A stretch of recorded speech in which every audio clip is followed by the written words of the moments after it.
마가복음 10장 17절에서 31절 같이 읽겠습니다. 예수께서 길에 나가실새 한 사람이 달려와서 끌어앉아 묻자오되 선하는 선생님이여 내가 무엇을 하여야 영생을 얻으리이까? 예수께서 이르시되 네가 어찌하여 나를 선하다 일컫느냐? 하나님 한 분 외에는 선한 이가 없느니라.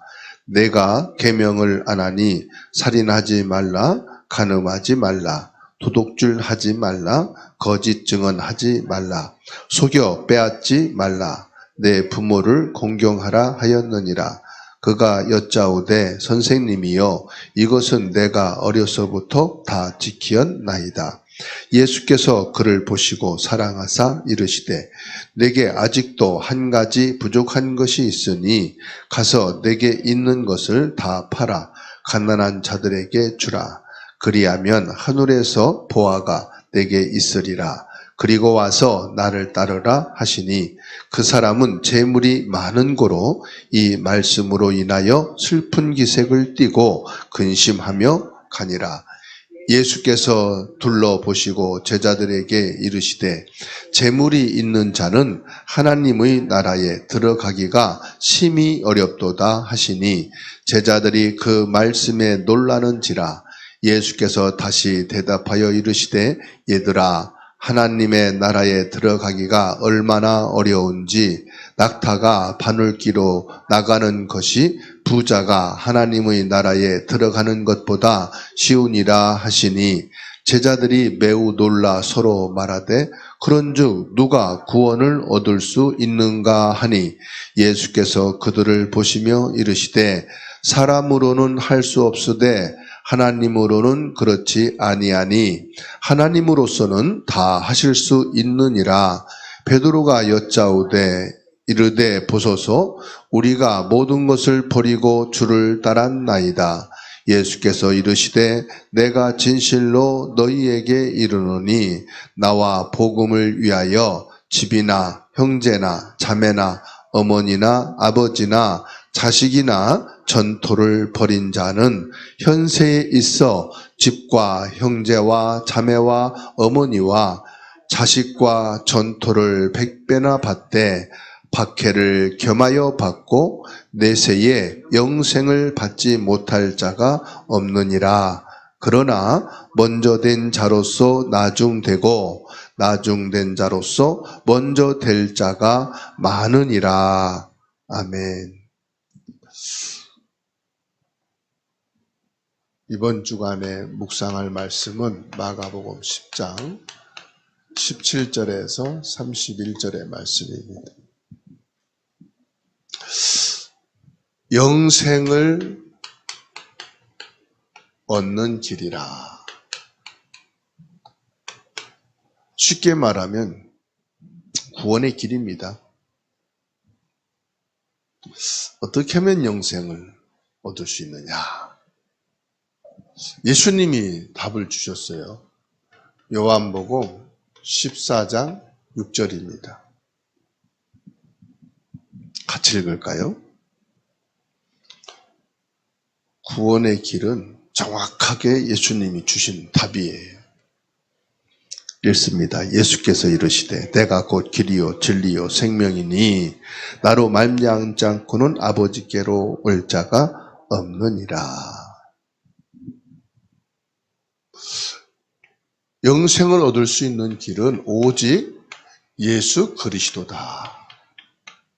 내가 곧 길이요 진리요 성령으로 생명이라. 생명이 되시는 예수 그리스도가 있는 자에게는 영생을 가진 자요, 하나님을 만난 자인 줄 믿으시기 바랍니다. 오늘 말씀해 보니까 부자 청년이 예수님께 달려왔습니다. 예수님을 부르는 호칭에서부터 문제가 되죠. 선한 선생님이요. 내가 무엇을 하여야 영생을 얻으리까. 벌써 예수님을 선하다고 말합니다. 주가 아니라 선한 선생님. 뭐로 봤습니까? 예수님을 종교자로 봤어요. 그리고 선행. 이것은 구원받는다고 생각을 했어요. 종교는 뭐지요? 종교에서 가르치는 의식을 잘 행하면 구원받는. 선행은 구제지요. 구제를 많이 하면은 복을 받는다. 근데 이것을 이 청년은 다 했다고 말합니다. 그러나 한 가지요. 이 사람의 영혼은 갈급해요. 영적인 갈급. 영적으로 갈급한 거라. 왜 그렇죠? 길이요 진리요 생명 되신 예수님을 만난 적이 없어요. 종교 생활을 의식을 지키며 잘했습니다. 많은 사람들을 구제하고 선행도 했습니다. 그런데 영적으로는 이 사람이 너무 갈급한 거예요. 세상 것으로 채울 수 없는 영적인 갈급함을 지금 보여주고 있습니다. 이 청년은 모든 의식을 다 지키고 선행을 행해도 내가 무엇을 해야 영생을 얻을까? 지금 갈급한 상황에 있어요. 답을 찾아서 방황하고 있어요. 이게 바로 이 사람의 마음의 우상이라. 우리 마음속에 우상이 뭔가 한번 찾아보세요. 내 마음속의 우상. 나는 내가 잘 믿고 있다. 나와 정도만 믿으면은 되는 것이다. 자기 만족. 복음은요, 내가 뭘 하는 게 아니더라고. 예수님이 하신 일을 100% 신뢰하는 게 믿음이에요. 거의 우리는요, 예수 믿고 신앙생활 하면서 우리가 얼마나 많이 헌신하고 희생하고 충성했는데 믿음은 하는 게 아니라는. 그러니까 아직도 신앙생활을 하는 사람들 보면은요, 열심히 합니다. 그리고 조금 힘들면은 낙심하고 안 되면 막히면은 좌절하고 내가 이렇게 믿어도 안 되나. 전부 다 믿은 거예요. 뭘 막 하려고 한 거예요. 지금 이 청년처럼요. 뭔가를 막 해야 복음을 깨닫고 엄청 훈련을 받고 그랬다고 하는데도요. 가만히 보면은 자기가 하는 거예요. 훈련 받아야 돼. 메시지 들어야 돼. 막 전도해야 되고. 하는 거하고요. 예수님이 하신 일을 믿는 거하고는 완전히 달라요. 믿음이 뭔지를 모르죠. 믿음이 뭡니까? 너희는 마음에 근심하지 말라. 하나님을 믿으니 곧 나를 믿으라. 요한복음 14장 1절에서 말씀 주셨어요. 믿음이 뭐냐? 예수님이 십자가에서 이룬 것을 믿는 거예요.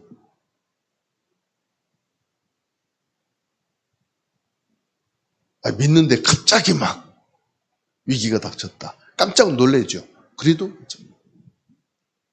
한 번은 지나가는데 개가 막 확 짖고 달려와요. 움찔하죠. 보니까 줄이 묶여 있어요. 줄이 묶여 있으니까 더 이상 오진 못하는 거예요. 근데 막 짖으면서 하는데도 신경이 쓰이고 마음으로 막 저거 큰 줄 끊어지 못할까? 겁이 나죠. 그래도 한쪽 구석은 안정이 돼. 줄이 있으니까. 예수 그리스도께서 십자가에서 사단을 꺾었다. 사단의 머리를 박살냈다.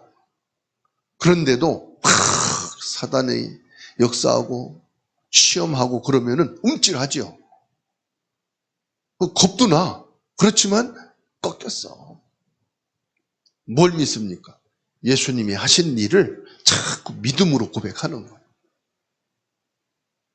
예수님이 저주 재앙을 끝냈어. 저주 재앙 나와 상관이 없어. 목사님, 그런데 왜 아프죠? 아픈 건 저주 재앙이 아니에요. 아픈 거예요. 목사님, 왜 그러면 우리 사업이 안 되고 망하지요? 그건 저주 재앙이 아닌 거예요. 경제가 안 돌아서 지금 하는 일이 중단된 거예요. 저주 재앙이 뭔지 아십니까? 예수 그리스도를 믿고 구원받지 못한 게 저주 재앙이에요.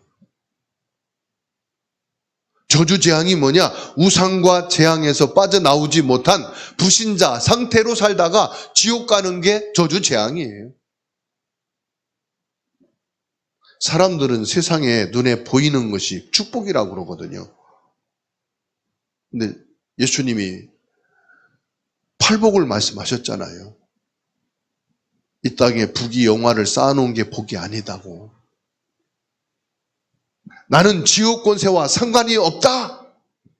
예수님이 갈보리산에서 다 끝내놓으신 그 사실을 믿는 게 믿음이라니까요.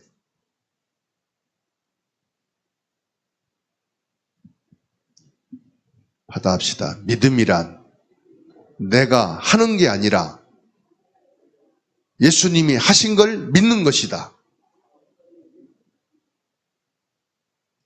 21절 보면은 그래도 예수님이요, 이 청년을 보고 밉다가 아니라 사랑스러워 하셨어요.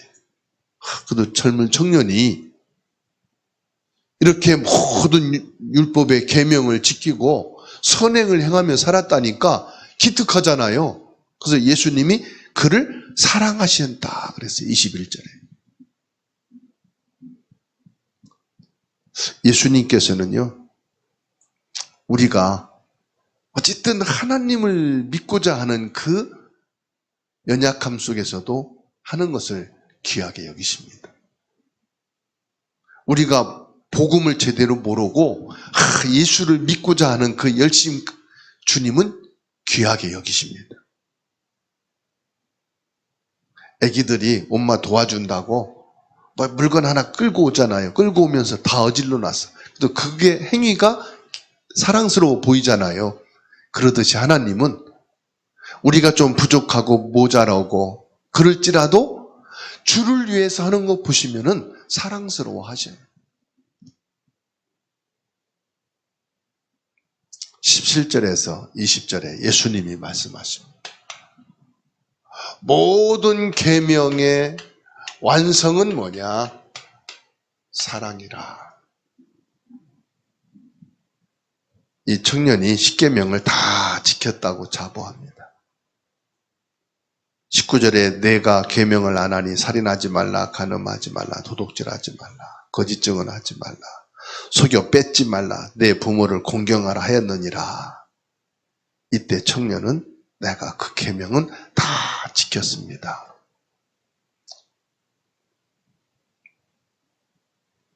근데 예수님이 뭐라고 말씀하십니까?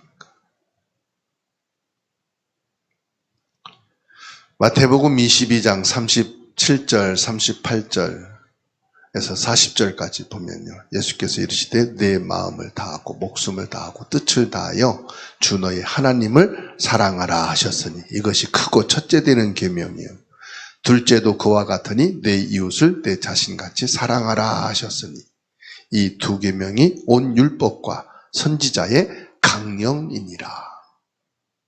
다 지켰다고 이 청년이 말씀.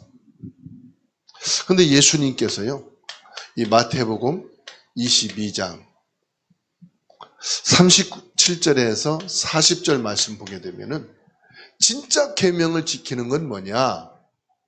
하나님을 사랑하고 내 이웃을 사랑하는 것이다. 이 말씀을 근거로 예수님께서 청년에게 말하죠. 내가 아직도 21절에 한 가지 부족한 것이 있으니 가서 내게 있는 것을 다 팔아 가난한 자들에게 주라. 그리하면 하늘에서 보화가 내게 있으리라. 그리고 와서 나를 따르라 하시니. 그럼 뭘 말합니까? 내게 있는 재산을 다 팔아서 내 이웃에게 나눠주라. 이 말은 넌 돈이 필요 없다 이 말이 아니고요. 사랑을 말하는 거예요. 사랑. 하나님을 사랑한다면 하나님을 내가 제일 첫째 계명으로 사랑한다면 재물도 문제가 아니다 이 말이에요. 내게 있는 것이 뭐냐 이 말이에요. 내게 있는 것이. 여러분 내게 있는 게 뭡니까? 내가 모든 것 다 헌신하고 희생할 수 있습니다. 예수님이 말씀합니다. 제일 첫째 되는 게 뭐냐? 하나님 사랑이다. 둘째 되는 게 뭐냐? 이웃 사랑이다. 형제 사랑이다. 사랑하라. 사람이 물컵이 있어요. 이 물컵이 있는데 아무리 겉만 깨끗하면 뭐합니까? 속에 지저분한 게 있으면 그대로 보이죠? 안과 겉을 닦아야 깨끗한 거예요. 우리 종교인의 모습이 그렇습니다. 우리의 속은 더러운데 겉은 깨끗하게 경건한 척합니다. 사람 볼 때 경건하고 깨끗해 보이죠? 근데 하나님 볼 때는 속이 더러운 거죠. 예수님은 말씀합니다. 복음이요, 사랑이거든요. 여자의 후손을 보내신 것이 사랑이에요. 성령으로 잉태해 이 땅에 오신 것이 사랑이에요. 십자가의 죽으심이 사랑이에요.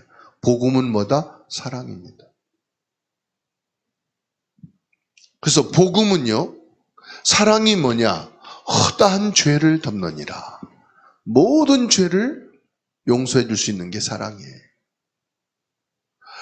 우리의 원수인 사단에서 해방시키는 게 사랑이에요. 하나님의 형상으로 지음받은 하나님의 자녀가 이 지옥의 고통에서 사는 것을 하나님이 그냥 놔두지 않으시고 거기서 건져내신 거예요. 이게 사랑이에요. 그래서 전도는 뭐냐? 그 영혼을 사랑하는 사랑이 풍성한 사람이 전도하는 거예요. 그 전도가 일이 아니에요. 그리스도의 사랑이 충만한 사람.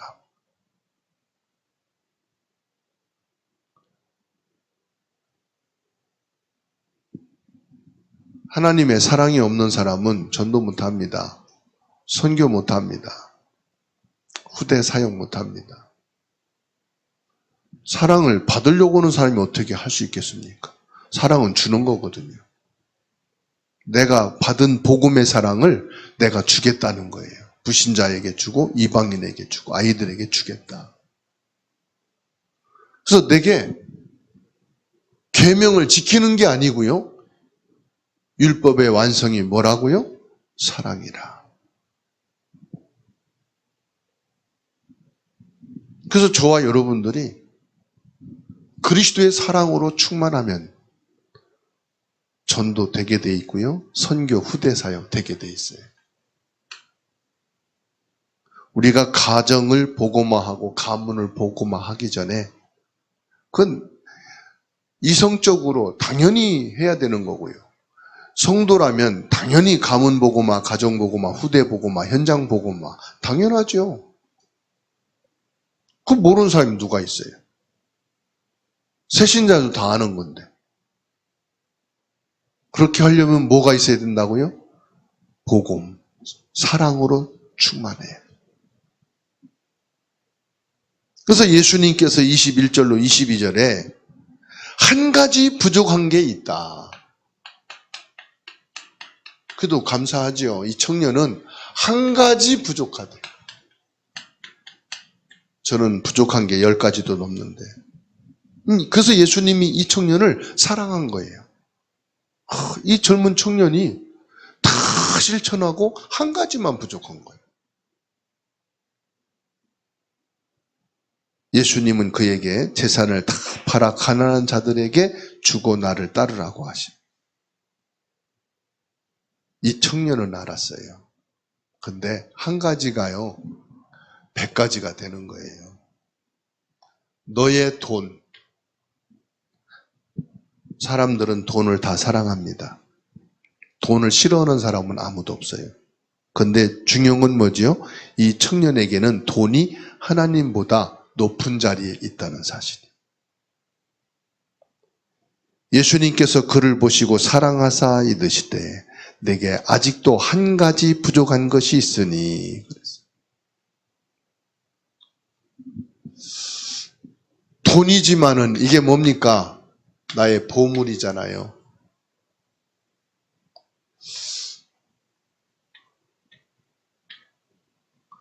여기에 내게 있는 보물이 뭐냐 이 말이에요. 이 의자에, 물론 나 여기 있습니다. 어떤 사람은 여기에다가 성공을 앉혀놓고, 어떤 사람은 자녀를 앉혀놓고, 어떤 사람은 건강을 앉혀놓고, 이 보좌에 앉혀놓는 거죠. 이 보좌에 누구를 앉혀놨느냐, 무엇을 앉혀놨느냐, 예수님은 지금 그거를 말씀하는 거예요. 성경에 그렇습니다. 보물이 있는 곳에 내 마음이 있다. 오늘 이 청년이 슬픈 기색을 하며 떠났죠. 이 청년은 영생보다는 재물을 더 사랑했기 때문이에요. 누가복음 12장 34절.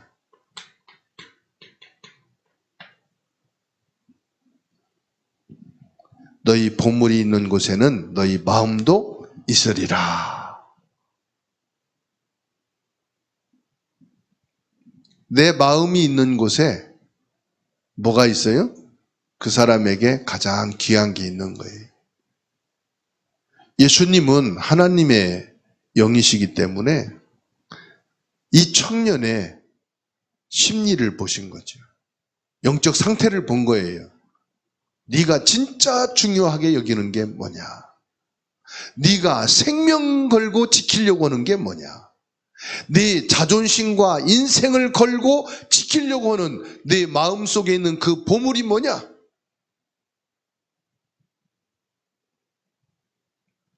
원숭이를 잡을 때요, 병 속에 맛있는 견과류를 집어넣는데요. 그러면 이 원숭이가 손을 겨우 들어가서 견과류를 움켜잡는다네? 이 원숭이도 이 먹는 탐심이 많대요. 그래서 이걸 안 놓는다네. 그래서 원숭이 사냥하는 사람들이 병에다가 끈으로 칵 묶어놓고 거기다 견과를 넣으면은 원숭이들이 와서 그걸 움켜쥐고 막 빼려고 하는데, 그러다가 결국 잡힌다는 거예요. 뭐 하면 되는데요? 이걸 놓으면 빠져나가고 도망가는데 사는데, 견과를 숨겨잡고 그거를 가지고 나가려고 하니까요. 내 손에 잡고 있는 것이 뭐냐? 그게 우상이고요. 그게 나를 망하게 시키는 거다 이 말이에요.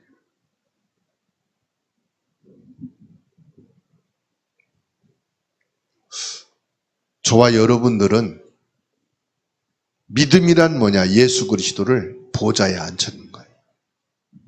하나님이 우선순위가 되는 거예요. 이 13절에서 31절 말씀 보게 되면은 제자들이 놀래지요. 그러면 누가 구원을 받습니까?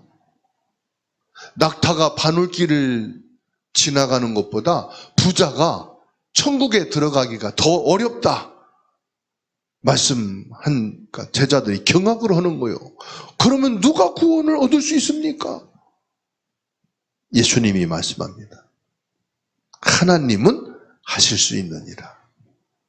이건 뭘 말하죠? 구원하는 것은 하나님께 있다. 구원받는 것은 우리 인간의 노력과 희생과 헌신이 아니다.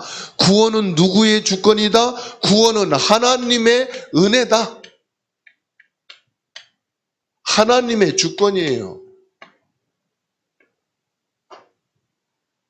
여러분 착각하지 마세요. 내가 열심히 내가 믿음의 가정에서 태어나서 교회를 알고 신앙생활해서 구원받는 게 아니에요. 사람으로서는 할 수 없으되 하나님으로는 그렇지 아니하니 하나님으로서는 다 하실 수 있느니라. 이 17절에 말씀하시죠. 구원은 인간의 고행이나 소원, 성취를 통해서 이루어지는 것이 아니라 전적인 하나님의 은혜예요. 그래서 저와 여러분들이 예수 그리스도를 믿고 구원받았다는 것은 100% 하나님이 하신 거예요. 나를 우상에서 건져내 주시고, 나를 이 불신앙에서 건져내 주시고, 나를 완전히 하나님을 모르는 그 가문 가정에서 믿게 되어진 것이 하나님의 은혜라니까요. 완전히 우상 집안, 불신앙의 가문, 하나님을 믿는 사람들이 한 사람도 없는 그 가정에서 내가 복음을 받고 구원받았다. 부모님의 도움도 있겠죠. 부모님이 절간 안 가고 교회 다니게 되니까. 근데요, 온 가문이 다 우상 숭배하고 절간에 다니는데 그 한 사람만 예수 믿고 구원받는 사람. 제 목회자 친구 중에 완전히 다 절간 집안인데 혼자만 목사가 됐어요. 그런 사람이 있다니까요. 어려서부터 절간에서 자라고 절간에서 놀고 온 가문이 전부 다 불교 집안인데 이 목사님 혼자만 신학을 하고 목회를 한다니까.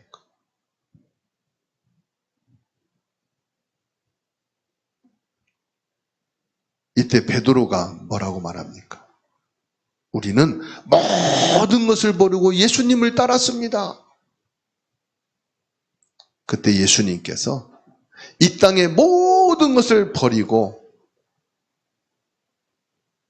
따르는 자에게는 영생의 복이 있다. 이렇게 말씀하시면서요,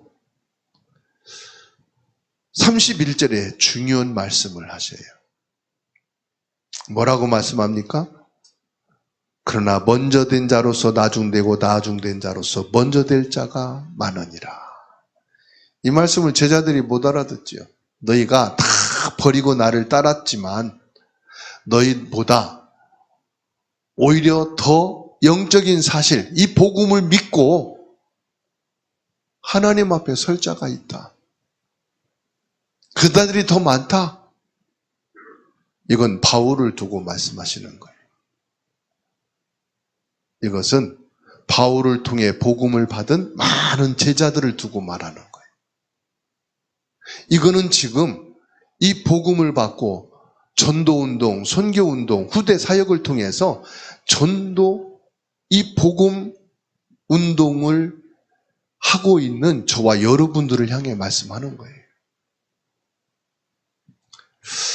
마태복음 19장 29절에 예수님이 말씀합니다. 또 내 이름을 위하여 집이나 형제나 자매나 부모나 자식이나 전토를 벌인 자마다 여러 배를 받고 영생을 상속하리라. 오늘 예수님께서 30절에서 하신 말씀이죠.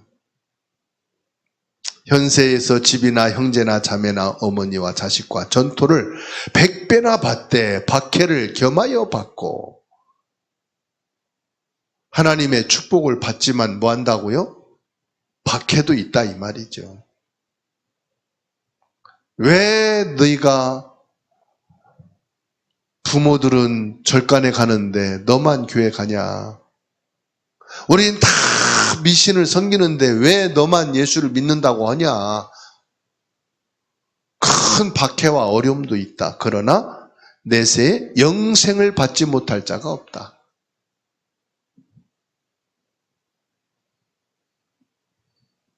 그렇습니다, 여러분. 우리가 이 땅에서 신앙생활 하는데 여러 가지 어려움과 박해도 있어요.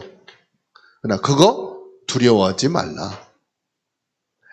내게 구원을 주신 것은 내가 그러려고 해서 한 것이 아니다. 내가 불교를 버리고 예수님을 믿고자 해서 된 게 아니다. 내가 미신을 다 때려치고 예수님을 믿고자 해서 믿어지는 게 아니다. 하나님이 주신 은혜다. 하나님이 주신 은혜다, 그게. 그리고 너희가 박해를 받는 것 당연하다. 그러나 너희가 내세에 뭘 얻는다? 영생을 얻으리라. 구원을 받는다. 자, 결론으로 나는 무엇을 붙잡고 있습니까? 예수님보다 재물입니까? 자존심입니까? 내 계획입니까? 오늘 이 부자 청년이 기쁨으로 예수님을 따르겠다고, 예수님의 제자가 되겠다고 한 거죠. 결국 자기 것을 예수님께 내려놓지 못하고 근심하며 슬퍼하며 돌아갔어요. 저와 여러분들은 예수님께 내려놓는단 말은 무슨 말이냐? 예수님이 나의 주인이 되셔야 된다, 이 말이에요. 나의 주인.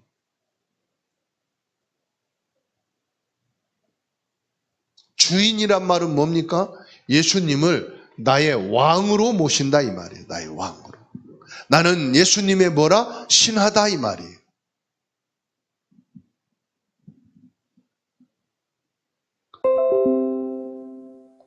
(30절에) 현세에 있어 집과 형제와 자매와 어머니와 자식과 전토를 100배나 받되 박해를 겸하여 받고 내세에 영생을 받지 못할 자가 없느니라. 예수님을 주인으로 나의 왕으로 모시려면 뭔가 봐야 돼요. 예수님께 모든 게 다 있구나, 이게 보여져야 돼요. 그리스도 예수 안에 모든 지혜와 지식과 보화가 있음을 보아야 되는 줄로 믿으시기 바랍니다. 그래야 예수님을 뭘로요? 주인으로 모실 수가 있는 거예요. 내가 이거를 못 보면은 예수님을 주인으로 모실 수가 없어요. 그래서 골로새서 2장 3절에 말씀했잖아요. 이게 보여져야 예수님이 주인으로 모시고 나의 왕으로 모실 수가 있는 거예요. 이 세상 것만 아니라 내세 것까지 그리스도 안에 다 있구나. 이게 보여지기를 주의 이름으로 축원합니다. 오늘 부자 청년은 스스로 자기는 의롭다고 여겼어요. 그런데 예수님께 나오니까 자기가 죄인임을 깨달은 거예요. 진짜 복음의 사람은 말씀 앞에 설 때 내가 죄인이구나. 그리스도 앞에 설 때 내가 죄인이구나. 죄인된 나를 사랑하셔서 하나님의 은혜로 이 구원의 자리에 있게 하셨고 나를 구원하셨구나. 이 예수 그리스도가 그래서 나의 주인으로, 나의 왕으로 다 내려놓고 예수님을 고백하게 되고 믿고 따르는 자가 되는 것입니다. 오늘 저와 여러분들이 이 영생에 이르는 생명의 길, 예수 그리스도 나의 주인이 되시고 나의 왕이 되셔서 그 안에 있는 이 땅의 것과 내세의 것까지도 최고로 누리는 감사와 행복이 넘치기를 주의 이름으로 축원합니다.